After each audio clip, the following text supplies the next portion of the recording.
At ang pinaka-importante po sa lahat, samahan natin Panginoon Diyos. Sabi ko sa kanya, pag nadasal ako kanina, pagising ko, kagabi ko kasi nag-surprise party mga kaibigan ko sa akin sa bahay ko. Pero umuwi ako, hindi ako umuwi. Natulog ako sa hotel mag-isa. Nagpahinga ako, nagmuni-muni ako, ano ba ang buhay na gusto ko pa? Hanggang kailan ba ako sa programa? Ano ba ang balak ko? But anyway, yun po.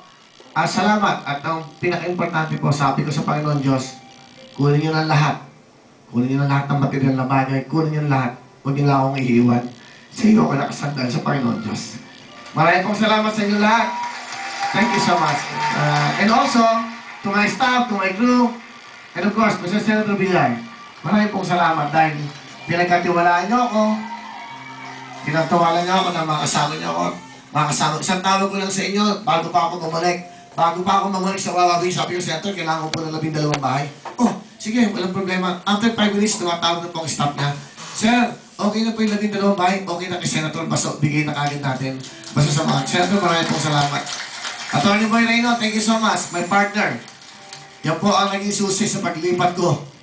Dahil pinakita ko sa kanya yung kontrata ko, sabi niya, alam mo, Willie, kung talagang hindi ka na masaya, sige, tutulungan kita. Nabitan natin yung 2 channel, hanggang nakausap ko si Mr. Gosan, at nakausap ko po si Mr. MVP, Attorney Ray. Ito na po, at dito nga kami. Thank you so much, Attorney Boy, sa inyong guidance sa aking mga lawyers. And of course, Boss Big De Rosario ng Viva Films. Thank you, Boss. Sa tiwala mo at sa napakagandang deal na ginawa mo para sa buhay ko. Not just the money, yung pong guidance. Marami pa akong pasasalamatan. Pero sa inyo lahat, maraming salamat sa inyo lahat. Thank you so much. Sa staff ko, sa crew, thank you so much. Thank you so much. Tuloy-tuloy po tayo. Dahil eto na po, up next. Sorry. Salamat para sa inyo.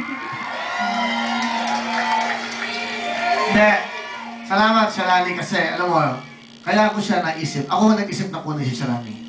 Nung nanonood ako ng news, nung narinig ko na siya'y nalulungkot at siya po'y wala ng boyfriend, sabi ko, nararamdaman ito, malungkot ito ngayon. Kailangan ito magpasaya. Kasi ang kanyang pakay ay tumulong sa sambayanan at makapagpasaya. Nung tinawagan ko po yung isang kaibigan namin, nakausap ko siya, sabi niya, sige, let's meet.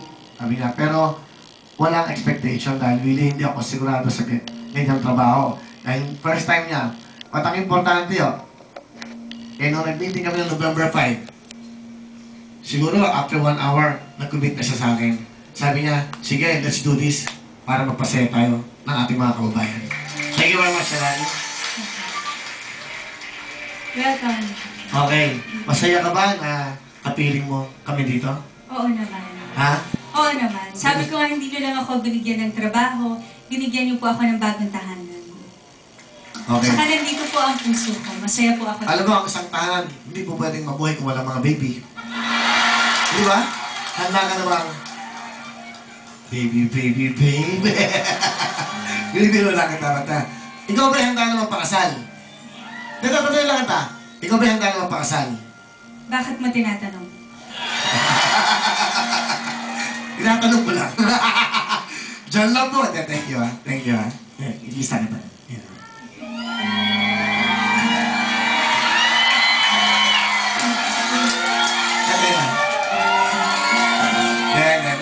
Ito.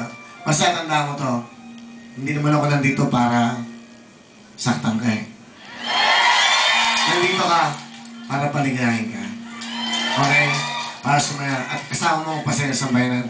Angat mo magsilbi sa bayan. Sana someday maging senador ka. Nandito naman kami para tumulong sa iyo. Shalani, thank you. Salamat.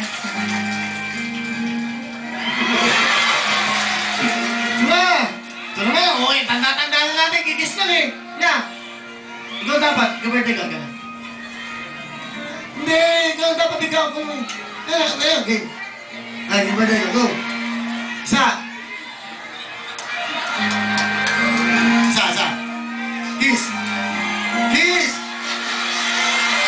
Ano ba? Wala na tayong oras, kaya maging arte. Demanding to? Hindi, go.